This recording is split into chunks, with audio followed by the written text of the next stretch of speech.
Welcome back to another video, my powerful MBP family. Today I want to talk about, are our schools dying? What's going on with our school systems, guys? Because now we see the rise of social media millionaires. So is that killing out our schools? I decided to look into this topic and talk about it today because yesterday I had a long conversation with a friend from Connecticut. And when I spoke with her, come to find out that, like, for 6th grade, all the teachers left when I left. All of them left. 8th grade has one teacher left up there, and 7th grade has 2 teachers. Everybody else jumped ship. Now, she was telling me now that the one math teacher who was left in 7th grade, he's teaching all the math. He's teaching 6th grade, 7th, and 8th grade math. There's one social studies teacher who was there. She's teaching all of the social studies across all the grades. The one science teacher who stayed there, he was a friend of the assistant principal who didn't use common sense in leadership. He's still there. He teaches all the science. And they hired one new language arts teacher, she said, that is, the kids are off the chain. So everybody jumped ship. This big school that they spent millions to renovate a grand, beautiful, beautiful building. Just imagine how that looks. One math teacher for 6th, 7th, and 8th grade, one science teacher. So we have 4 teachers, 4 certified teachers. Does that mean they just have 4 classrooms?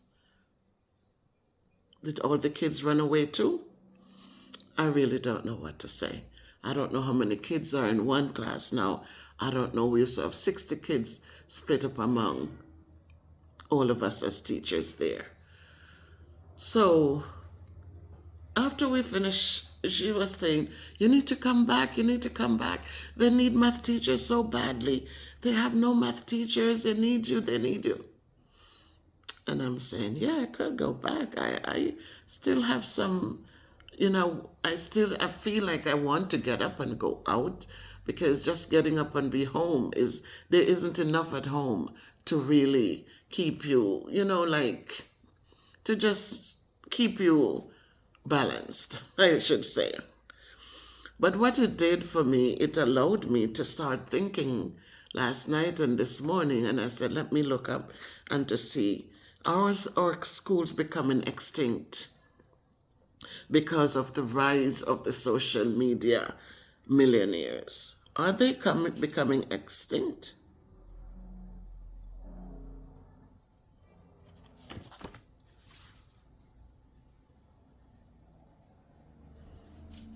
Because of these millionaires that are being created on social media, right? So traditional schoolings has been the foundation of education. We know that. Traditional school, you go to school, you're going to learn arithmetic, reading, writing, math, all of that. And this shaped the minds and preparing students for the workforce. However, the rapid rise of social media platforms like YouTube, TikTok, Instagram, they have created new opportunities for young people to earn substantial income without formal education. Them just go on and cuss out people, call us out all sort of indecent language, go out there, crack them like a dirty jokes, the things that they do. Kids who cannot read or write, but they're good performers or good, take people out in the bushes and cook something. And this shift raises the argument that, right, are schools becoming obsolete? Are our schools really going to be obsolete? We know our schools are not doing well. We know that. Jamaica was one of the top leading schools, as I said often. When the children come to America, you want to grab them up. You're happy to have them in your classroom until you're not happy anymore. Because in the 2020, whatever, especially right before COVID happened and coming onward, you really don't do when they say, oh, we have so-and-so from Jamaica. You want to look the other way. No discipline, no respect, nothing decent. All they want to come in is to cuss the Jamaican words that we do not use, except people are angry. That's all they come and teaching the kids. And then the kids gravitate around them. And they have to act like they're big and bad. Guess to just make sure they don't get bullied or get picked on, But that's all they bring now. They don't bring foundation like before. So they could go ahead and you can start teaching them algebra and different things. They come with nothing, blank slates. So when we look at what success looks like, right? Many students today, they see influencers, content creators, and online entrepreneurs making millions without a degree or even traditional schooling. A lot of them can't read, they can't write, they can't put a thing together. Social media rewards entertainment, they reward controversy and viral trends, making it appear easier than pursuing academic success. You come on here, you try to talk things and you try to do things in a certain way, you are left behind. You get the subscribers who click and they subscribe, but they're not excited because you're not cussing, you're not talking badly about people, you're not doing those things. They might catch a piece of what you do and they like that little piece and they subscribe. Yeah, you got a lot of subscriptions. But they don't want that. They want the arguments. They want the cussing. They want the bad vibes. That's what sells on social media. The idea of working hard in schools or a low-paying job seems outdated now when some teenagers earn thousands from short videos. So, social media, is that the new career path? Unlike traditional careers, social media success does not require any form of qualifications. You create your little channel and you go do what you do. You just have to be creative, have good timing, and can hold people's attention. I need to work on holding their attention. I need to find something. I guess if I put on my water boots, no, I gave those away. If I put on my sneakers and start going out into different areas, but it's just that I need a driver. My driver works, he's a professional. He works with the Water Commission here in Jamaica. So for me to have access to him on a daily basis, it's not going to be exciting because sometimes he's in different parishes. So you just have to have the creativity, the good timing, and the engagement. Children as young as 10 are becoming influencers, gaining sponsorships and branding deals. I have been offered some things because I don't understand it. I haven't even accepted them. 3 people reach out to me about and because I I wish my kids were into social media so that they could be guiding me more. Thank you, Trending, for your support. And so I can start sponsoring things and but again, my audience has to be strong. I'm getting 100 views and going up, getting some thousands here, but the thousands have to be consistent. There's some things the thousands, and so people grabs onto oh, this is good, but then I get back into Kayla's breakfast. Who is interested in what Kayla has for breakfast, But again, social media does not require any degrees, any formal qualifications. Children as young as 10, they're becoming influencers. They're getting their sponsorships, and brand deals. Platforms like YouTube pay creators through ad revenue, leading some to drop out of school to pursue content creation full time. Because when you it's every 1,000 that you get. I forgot how much cents you get for each 1,000 views you get. Today we got paid, thank God. I got my check today. And so I'm grateful for Jamaica. I just need to get out and let Jamaica work for me. No, Jamaica is here. I need to go make it work. And because since I came, I have not missed a month when I didn't get a check. So that's a great thing. The reality behind social media fame, though, is that for every millionaire influencer, there are millions who struggle to gain views and sustain income. That's exactly me, right? That's what I was just saying. Like, it's a reality. I'm not sustaining it. I have to learn to sustain. And I need to be out and about so people can be looking forward to where's she going next. So I have to start making it work for me. Social media algorithms constantly change and fame can disappear overnight. And that's the thing that a lot of people, they don't want to go to school to get their degrees. They don't know these things, that you're here today, you make $10,000. And tomorrow the algorithm changes and you don't even make $1,000. And that's how it is. One of my checks was a nice chunk of change. And then it went back down into the 300s, But that's how it is. You have to find that thing where you're constantly on the grind. Unless when you make the big monies, you're putting it to good use. So you don't have to sit there and forever, ever on it. Many young creators face mental health struggles, burnt out, and online criticism. A lot of them can't deal with it.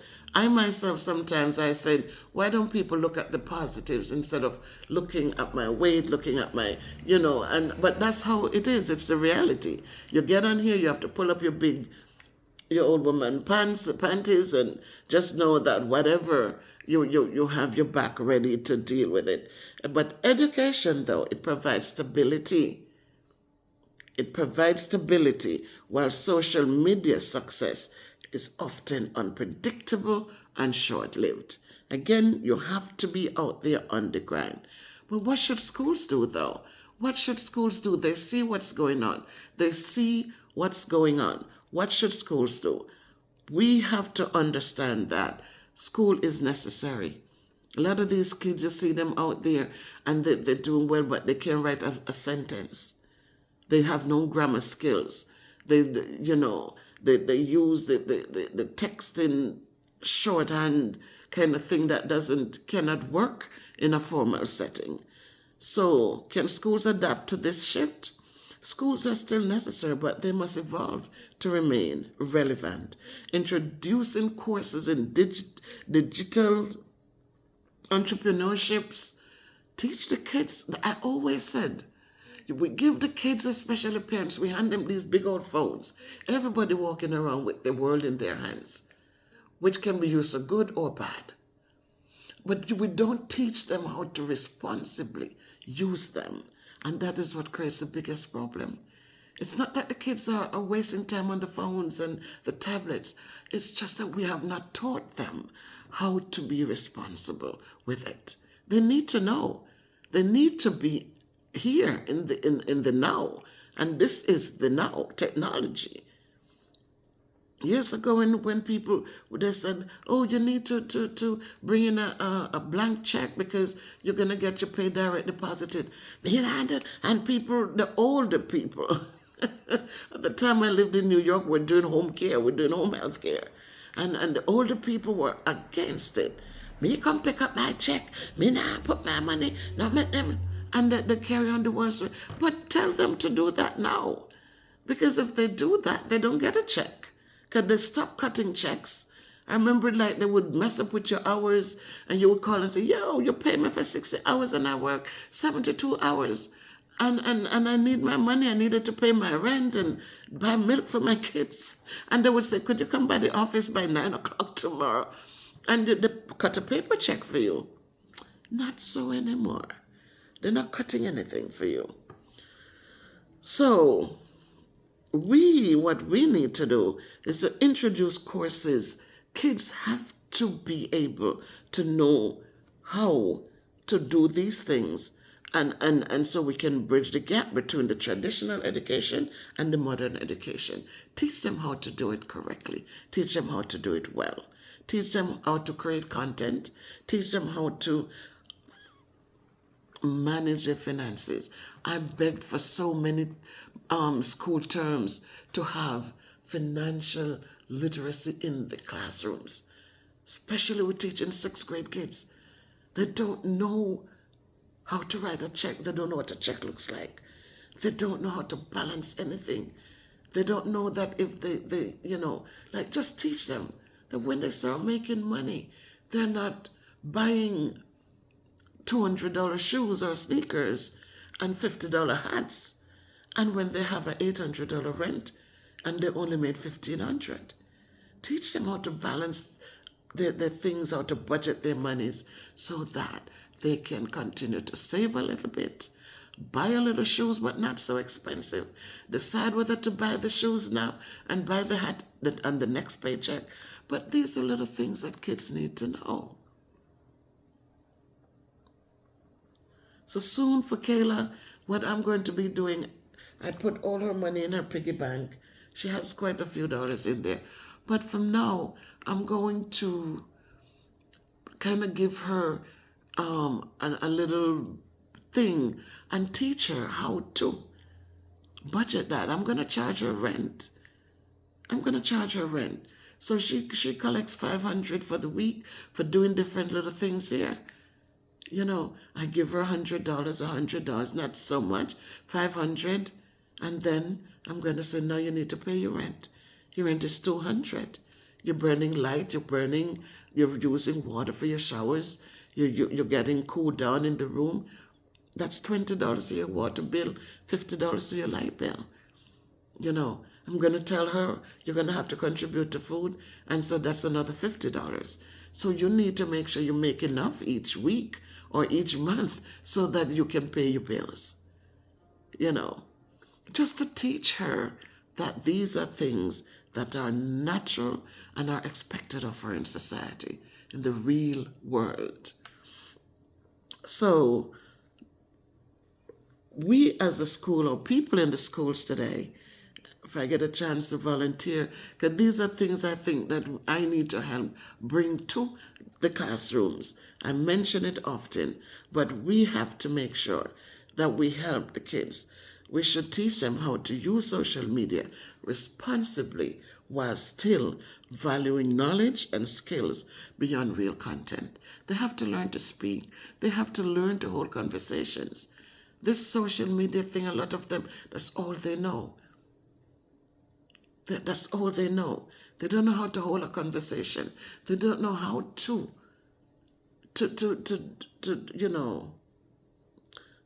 fix themselves and sell themselves in a positive way. And so finally, guys, we're thinking, are schools really dying? But schools are not dying. I was just looking at just the big old school with just 4 teachers teaching the 4 core subjects. There are other people, but I'm just looking at one floor that is left now. They have the 3rd floor used to house 8th graders only. 2nd floor was the seventh graders only, because you had the science teacher, the math, reading, social studies teacher. So there were 4 teachers for each grade level before, along with the music teacher, the gym teacher, and the technology teacher, which she didn't do much of anything, because I said to her, teach your kids coding, teach them coding, teach them how to create these little things that move around, and how to, how to make them, how to do the coding, so they can maybe become successful in, I said, introduce them to robotics, help them to get to these things that where the world is, that's where we are. She wasn't ready. Some of us as older teachers need to step out and have young, innovative people step in so that they can help the kids get where they need to get to. And so I just look at that. Well, the tech teacher is gone. I hope they got a young person. And so that they can help the children, and so that education doesn't die. So it's not really going to die. I was just going through the motions of, look at this grand school. My school is a beautiful school. Beautiful, beautiful school. And then it just become, every teacher just ran. Because the principal, I think that bothered her a lot, because one email I sent out, and all I was saying, where's the support for teachers? You come in a room, a kid is cussing and putting and carrying on, and you do nothing. And then the same kid later on threatens a teacher's life, and you don't call the police, you don't do anything. You just have the social worker bring the kid back to me to tell me, I was just frustrated. That's all he comes back to tell me, that I'm bringing her back because she said she was just frustrated. And I said, I have no time for you or her and her frustration. Because there's no need. I don't care what kids are going through. I've seen kids have, ADHD, they go through different issues, and they don't behave with violence and hatefulness. So I don't see how a kid could walk up to my table. I should fucking kill you. And then you, as a school, as a head, as administrators, you think it's nothing. It's nothing. And I said the kid could have had a weapon, and then what? You're going to wait for the blood on the carpet before we do anything. We give the kids so much power, and now this is what happens. Teachers jump ship. Because they all agreed with me. They were in my room. I think that's what scared them.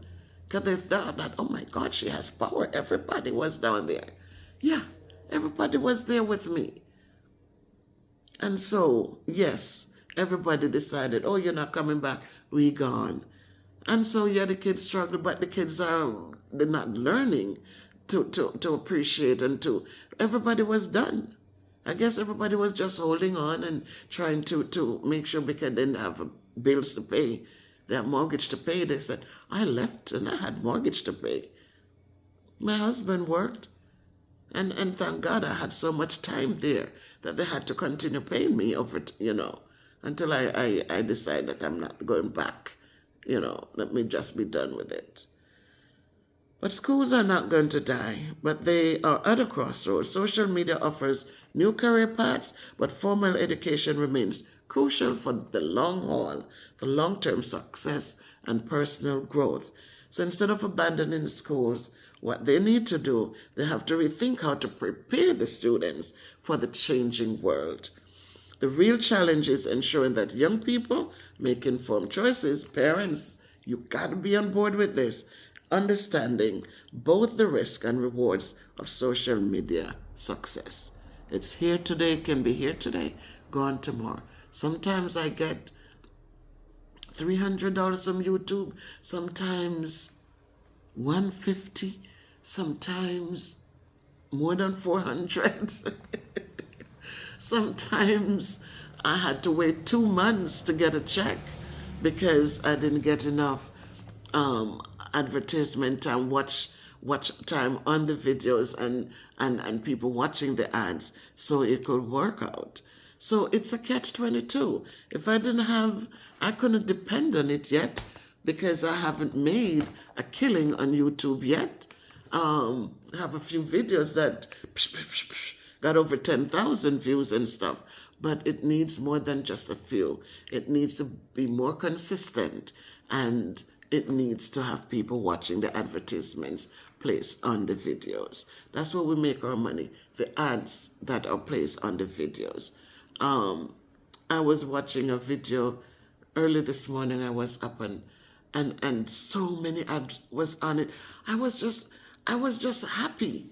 I was just, believe me, I was just very happy. I was just smiling like, wow, my little video might not have had a lot of views on it, but 100 and something views, and they found it necessary to put, like, by the time I finished, I think I watched 6 advertisements. And I said, thank you, Lord, because every one of those gives me a couple pennies more. So, guys, this is what I have to say today. Continue to watch the videos, like the videos, subscribe to the channel. Take me to 20,000. And please, as you subscribe, please linger a while and watch the videos and like the videos and just share them.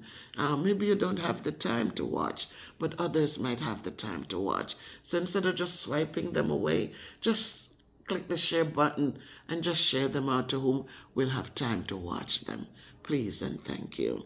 This is your girl, Miss Bev, and now, if you can't be good, be careful, but walk good. Help our children understand the dangers of social media. It's not going to be all good.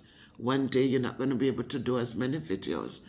And again, algorithms change, expectations change, and then sometimes we will fall down. So as you make the monies, young people, make use of it. I watch Colors